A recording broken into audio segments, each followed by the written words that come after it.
Support for Steppin Out comes in part from the Kristovich family in honor of Mary Lou and Bill Kristovich. This program is sponsored in part by the Eugenie and Joseph Jones Family Foundation, a local foundation proud to support the arts and culture in the greater New Orleans area.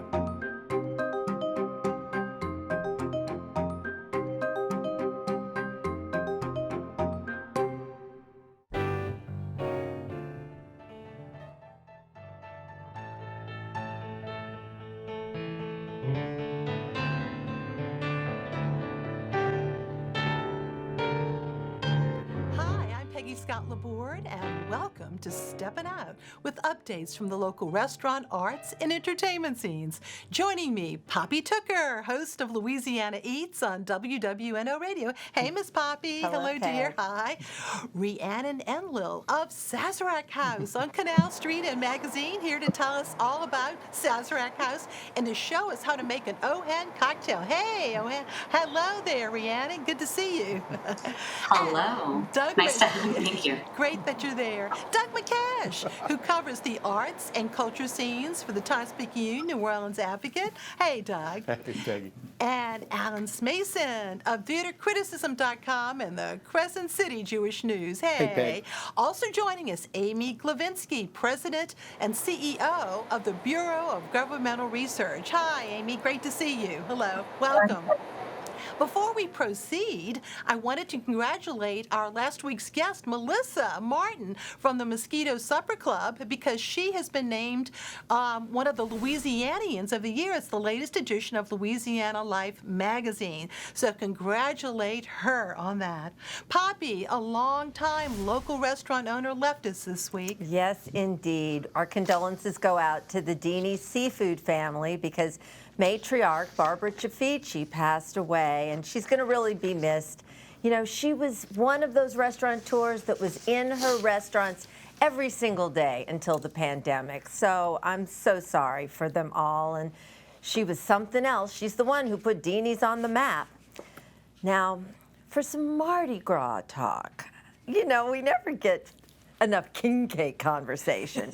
And oh, Peggy, I had a king cake flavor something last week. Copeland's is making a king cake cheesecake, okay? Ooh. Look at that thing. It is unbelievable. Now, it's available by the half cake.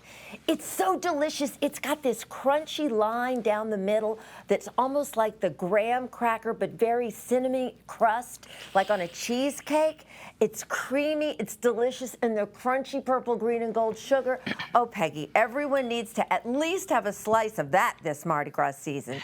And then I've got a little scoop from Antoine's. You know, their winter lunch, such a bargain, is continuing. 3 courses for $21. But such a deal. Yeah, how about that? But check this out. They have a Mardi Gras dinner special that is 4 courses for just $54. And that's the only way that you can get for dessert their new King Cake Baked Alaska. It's a little individual baked Alaska that comes to the table. And I just want to point out that normally you could not get into Antoine's for Carnival season. So there is lunch available on Hermes Friday. There is, how about Lundi Gras? Talk about celebrate in the right way, because Antoine's, it really is one of our Carnival Centrals. And this year, everybody can get in because the crews aren't taking it over like they usually do. That's true. Thank you so much. And moving over to Canal Street at Magazine, live from Canal at Magazine, Rhiannon. What a lovely place to work in, that Sazerac House, to learn all about New Orleans' historic drink, the Sazerac, and so many others. Tell us a little bit about that place. Yeah, absolutely. So the Sazerac House opened up in October of 2019. Renovated and restored property on the corner of Magazine and Canal Streets. We are a multi-story immersive experience celebrating cocktail culture in New Orleans. We're also a beautiful event space. We have a great retail shop, and we have a working micro distillery featuring Sazerac rye whiskey. So our tours are complimentary. We're open Tuesday through Sunday You can come through and take a guided tour of 3 floors of an immersive cocktail experience. But for Carnival season, we're hosting a wonderful collection of virtual and in-person Carnival events. So basically, there's no better opportunity to celebrate New Orleans cocktail culture than right now by going to SazeracHouse.com or coming on through for a tour. That's right. You're going to show everybody how to make an Ojen next week. Is it February 3rd? Is that right?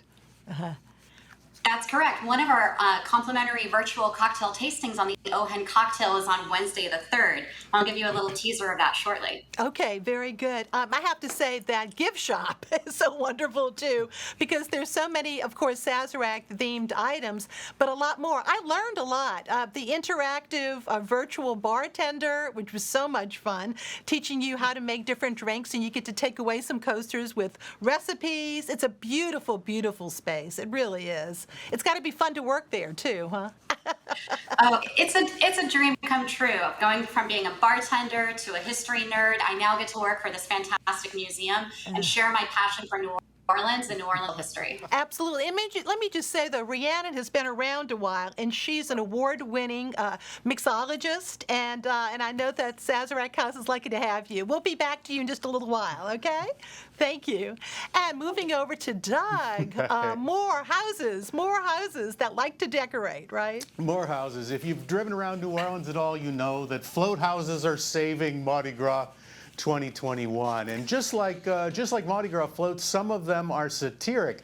And here in Lakeview, right where we are right now on Canal Boulevard, you can find one called Schitt's Streets. Note the spelling. Schitt's Streets, which is based on a charming Canadian sitcom called Schitt's Creek that everybody knows about. It's a stranger in a strange land sort of a sitcom. That's the setup. And in this case, in this telling, the strange land is Lakeview, where potholes abound and broken car windows can be easily found. Yes, and we also have 2 other houses that I know you wanted to show, an homage to Leah Chase. Yes, indeed. This is in Mid-City on Bell Street. And look at that. And I understand that steam is going to pour out of the kettle. I haven't seen that yet. But that's Leah in her signature pink chef's outfit. What a wonderful homage. Yeah, and then great? Another one there's so many. There's we could just spend the whole day doing that, right? But the other one is an homage to Mr. Van Gogh. And I think it's called what? Mardi Gras Go, G-O-G-H. Yeah, or Go Mardi Gras. Go Mardi Gras. And there are 2 homages going on here. One is, of course, Vincent, and the other one is the crew of Iris, which is represented on the right there. Okay, thank you so much, Doug. Yeah. And over to Alan. As difficult as these times are for theater, somehow they make a go of it, and I know you're such a part of it. Well, you know, last weekend I had the opportunity on the anniversary of the passing of Paul Robeson to see the life of Paul Robeson presented in The World Is My Home, starring and written by Stogie Kenyatta. Here we see Dennis Assaf and Stogie side by side, safely distancing until they took that shot, and then they distanced again. That was Dennis welcoming everyone back to the Jefferson Performing Arts Center. You know, as few members of his craft can do, Stogie seamlessly transforms himself into a number of different characters, not only just Paul Robeson, but some ancillary characters such as his father, William Drew Robeson, who was a runaway slave at 15 and who escaped with no less than Harriet Tubman as his conductor on the Underground Railroad. The heinous institution of slavery, though, runs throughout the entire course of the presentation. His quest for freedom for his father, and of course his quest to be away from the prejudice of the day. Born the youngest of 5 siblings, Paul Robeson really took his quest in life and really made every intention that he did in life deliberate and incisive. He said that the artist must elect for freedom or slavery. I have made my choice. I had no alternative. And that was the way he lived his life. We see him as a giddy young boy. We see him playing his wife, Essie, and he takes on the affectation of a woman. We see him take on the manner of his college football coach, put my quarterback down, all of the different things that he says. He does it with ease, and he does it with humor, and also drops quite a number of gasping remarks that make you really think about about the prejudice of the day that still today sadly exists. In Act 1, we learn about his compassion for his fellow man, and in Act 2, we learn about the problems he had and endured in terms of his association with the Soviet Union. But he was a wonderful singer, one of the greatest singers to ever come down the pike in terms of his productions that he did, his concerts, still had records of the day. And there is, interestingly enough, a continuing thread from Paul Robeson all the way to Barack Obama, the 44th President of the United States of America. And if you want to learn about that, you need to see it. How can you see it? The shows are over. Well, guess what? For the entire month of February, JPAS is presenting the 3-hour almost show, running time, almost 3 hours with an intermission, for free. Absolutely for free. So you can see it. All of that will be up shortly. It'll be up the entire month of February at jpas.org. And my full criticism is on theatercriticism.com right now. Okay. Also, if you want to learn about more, Stogie is going to be my guest on the NOLA Theater Talk Show this Monday. Don't forget that you can check that out on the 3 different places: NOLA Theater Talk on the Theater Folk Facebook group, on the theatercriticism.com Facebook page, and on YouTube, the Music Lovers channel that I have there. Meanwhile, over at JPAC, one more show coming up. They're opened tonight, and that is One Flew Over the Cuckoo's Nest, directed by Janet Shea. You can see that in all its glory, a big cast, all wearing clear masks. That's over at JPAC from now until February the 7th. Okay. All right. Thank you. And Janet Shea directed that, didn't she? Yes.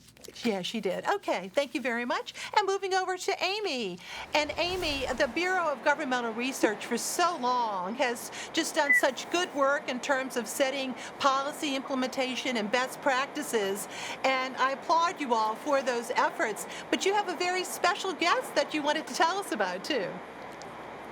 Thank you. Yes, we are so excited. We have a BGR tradition that is long-standing and time-honored. We host an annual luncheon each year where we gather our members and our supporters and local citizens, and we host a speaker of national prominence who comes and talks about public policy issues with candor and insight in a way that is sort of new and unique to our local audience. And this year we are hosting Darren Walker, the president of the Ford Foundation, which, as many of you know, has been highly impactful in New Orleans. It is a $13 billion nonprofit grant-making organization. It has issued over $45 million in grants to over 100 local organizations in its history. Darren himself was instrumental post-Katrina in working with New Orleans and after Hurricane Rita, working regionally to help citizens recover, to institute systems and processes that brought about resilience and accountability and transparency. So we are incredibly honored to be able to host him. And importantly, this year, our annual luncheon is not a fundraiser. Thanks to the generous sponsorship by the Zamuri Foundation, it's actually free to all who register, all who want to attend. We have unlimited attendance. So our website enables registration. It's bgr.org. And we are just so thrilled and honored that Darren has agreed to give his time and thought to our local audience. And we expect a big local, state, and even national draw. So thank you for letting me come on today and let everyone know about this. Absolutely. I have seen him on so many talk shows, and I can't wait to learn from him on this because he's really brilliant, okay, and very accessible. You would think, at the head of the Ford Foundation, he'd be so snooty, but he seems like a delightful person in all the interviews. So this is really a coup. Congratulations. And once again, congratulations for all the good work that you do. Soon, I want you to have you back, and let's talk about, of course, the impact of nonprofits during the pandemic, because I know so many local nonprofits and, worldwide have been affected. So, but many thanks to you, and look forward to tuning in. You can zoom in. Once again, bgr.org for more details, and you must register. Thank you so much, Amy. And now back to Poppy, the poor boy, but with a twist, huh? Well, we are going to start Zooming with cooking classes. taught by me, starting with a Mardi Gras class, and this is going to take place next Saturday. And we're going to start off with milk punch, of course. We're just going to recreate that Mardi Gras experience. I'm going to make cala, andouille and Creole mustard cream sauce, but I'm going to teach everybody how to make Dirty Boys, Frank Brightston's delicious sandwich, which, by the way, oh, it doesn't look good, but it's delicious. It's like dirty rice, no rice on a pistolette. Perfect to take along for a ride through floats in the Oaks. Do you have your tickets yet, Peggy? Yes, I do. Yes, I do. Well, me too. And speaking of sandwiches, another idea to ride along floats in the Oaks, the Napoleon House is popping up on Fridays through Mardi Gras weekend at Ralph's in the Park. You can order by 9 o'clock Friday morning and then pick up between 4 and 6 on Friday evening.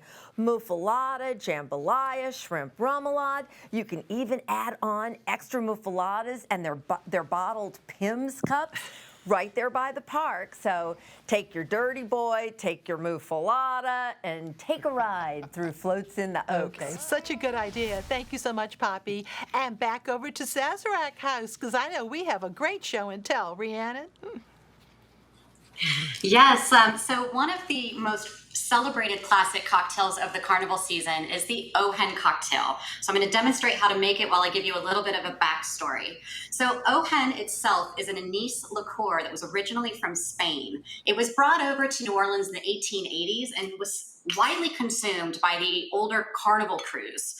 But in order to be a cocktail, it also has another fantastic local ingredient. So we start with 2 ounces of Ojen, and we're going to add Peychaud's bitters. Now, Peychaud's bitters is an invention of a local pharmacist, also back in the 1880s. I'm going to add about 3 to 5 dashes and a little touch of sugar. So in that case, I'm going to use a little bit of simple syrup. And just to give it a little bit of a balance, I'm going to add a splash of seltzer water or soda water. Now, that's optional, because this drink has evolved so many times in the past 150 years that sometimes this is served up, sometimes it's served on the rocks. But the celebration of Carnival is usually with a toast of the Ojen cocktail by the royalty of Carnival crews. And this drink is typically served on crushed or cracked. So right in the glass. And you'll see how the drink has turned this really soft pink color, and that is from the Peychaud's. Oh, right. So you give it a little bit of a stir. And it's almost this sort of like pale bubblegum pink. If you like a little bit extra Peychaud's like I do, go ahead and add a little bit more and a little bit more crushed ice on top. Now, how did this liqueur from Spain become such a Mardi Gras staple? Well, there's a ton of history there, but essentially, we love all of our European roots and our European liqueurs. This was even heralded as a superior substitute to absinthe. And if we know anything about history, we know we love drinking absinthe. But Ojen actually was almost extinct because the distillery in Spain needed more consumers. And really, it was just the New Orleans Carnival crews that were bringing it in droves. So after a whole generation, it actually went out of business, and Sazerac Company decided to revive it. So this is actually now a Sazerac Company product that we feature here at Sazerac House. And you can learn a lot more about the history of it by coming for one of our complimentary tours or by watching us present during the virtual Ojen tasting on Wednesday the 3rd. But I just put a little twist of lemon on top to brighten it up, and there you have the Ojen cocktail, traditional Carnival cocktail. And thank you, Rhiannon. That's wonderful. And we should point out that the Ojen cocktail, I would assume, the Ojen itself is available at all fine liquor stores as well. Is that correct? Absolutely. You can find it at all fine liquor stores in New Orleans or even out of our wonderful retail shop here at Sazerac House. And you can purchase it for curbside pickup by going to SazeracHouse.com. Okay, great. And that is a wonderful gift shop. I found many things that I couldn't do without. Thank you so much. And I really recommend everybody go and visit Sazerac House once again. And back over to Doug. More houses, sir. More houses. That's it. What What time is it? I want a pink cocktail. It's time. Yeah, float houses are my life these days. They're the great thing, the great wave that's going on, and there's some topical ones. And this interested me because there's not one but two float houses that are devoted to the Jeopardy television show. And when you think about that, it's perfect because who didn't feel in jeopardy in 2020? I mean, that's perfect just from the start. And also, they're a tribute to Alex Trebek, the much beloved, host of the show who passed this last year. There are two, one on Chippewa Street, that's the one you're seeing, produced by the Whiteleys, Aaron and Aaron. And there's another one on Pleasant Street. And the Whiteleys house on Chippewa Street, you can pass by, and using your cell phone, you can activate questions, and you will be quizzed about things like the inscrutable New Orleans street names and the contents of COVID cocktails. And so you gotta love that. One quick note, the Crew of House Floats, which has sort of been the umbrella over all of this, on February 1st is going to publish a map to show you where all these houses are. It's been hard to keep up, so I'm for that. All right, that's great news. Thank you so much, Doug. Back over to Alan, a tribute to a famous writer with local ties. Absolutely, and the question is, what is too much time on people's hands? But I wanted to go ahead and tell you about The Awakening of Kate Chopin. This is a play that was written and published by Rosary O'Neill. Kate Chopin, a pioneering woman of literature who lived in Grand Isle. This is a story of her life. It's going to star a number of people I'll tell you about in a little bit, but it's going to be directed by Maxwell Williams, of all people. Rosary O'Neill wrote it, and Maxwell Williams is going to direct it, and it's going to be a fantastic piece that is going to star none other than Diana Shortez, one of our great actors, and Jen Pagan in the part of Maria Deluche. Now, Jen will play Maria, but of course, Diana will play Kate. Playing also, we're not going to see them now, but they just took on the roles of Albert Sampita, and Michael Aaron Santos will be Oscar Chopin.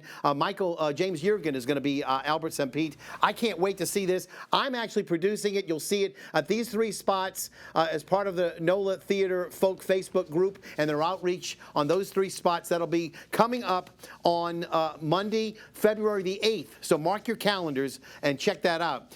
Meanwhile, Peggy, as always, the wonderful show with Seth Rudetsky is continuing, the Seth Concert Series. We've already seen Jeremy Jordan on, but this time he's going to be out with his wife.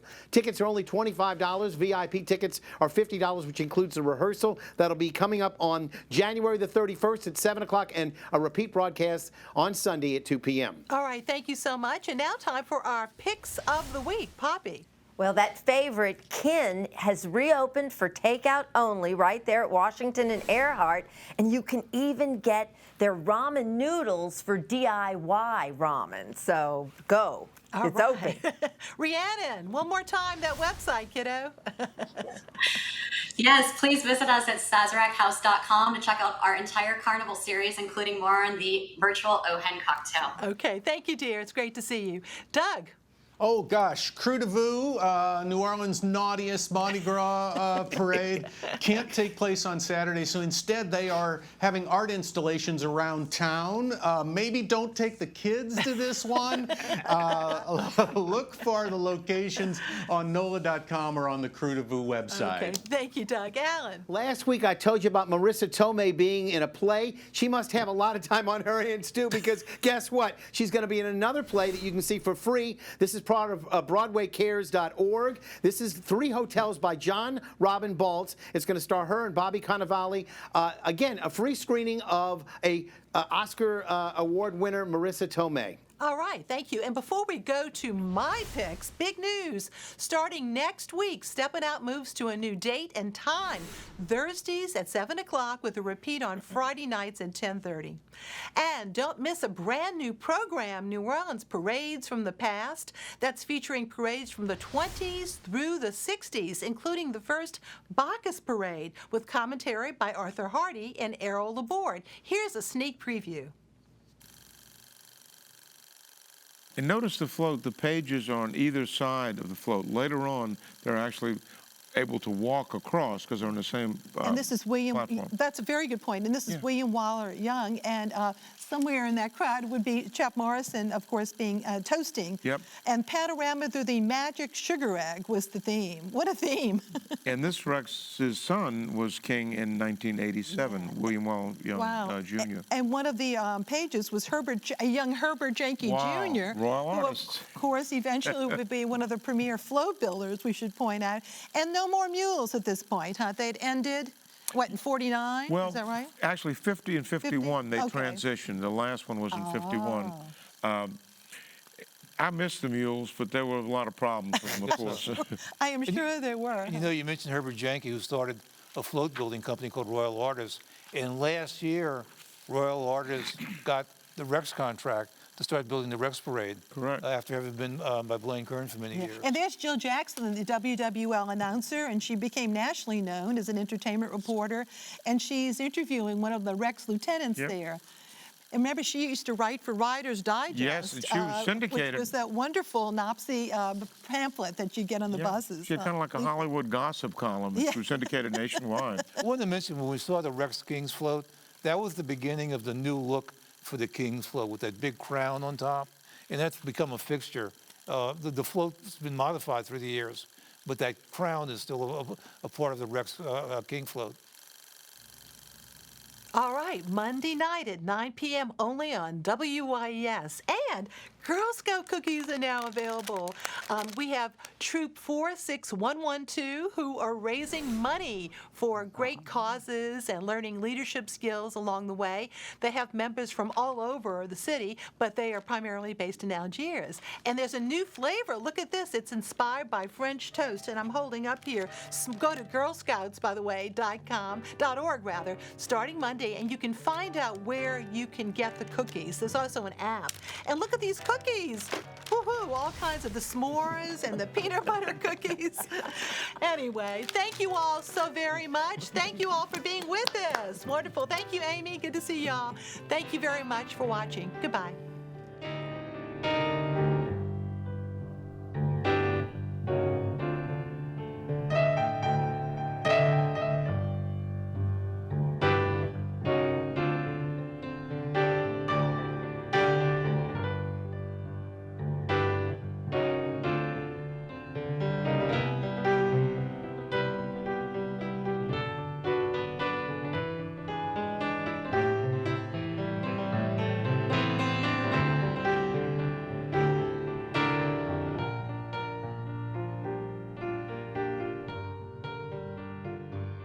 Support for Steppin Out comes in part from the Kristovich family in honor of Mary Lou and Bill Kristovich. This program is sponsored in part by the Eugenie and Joseph Jones Family Foundation, a local foundation proud to support the arts and culture in the greater New Orleans area.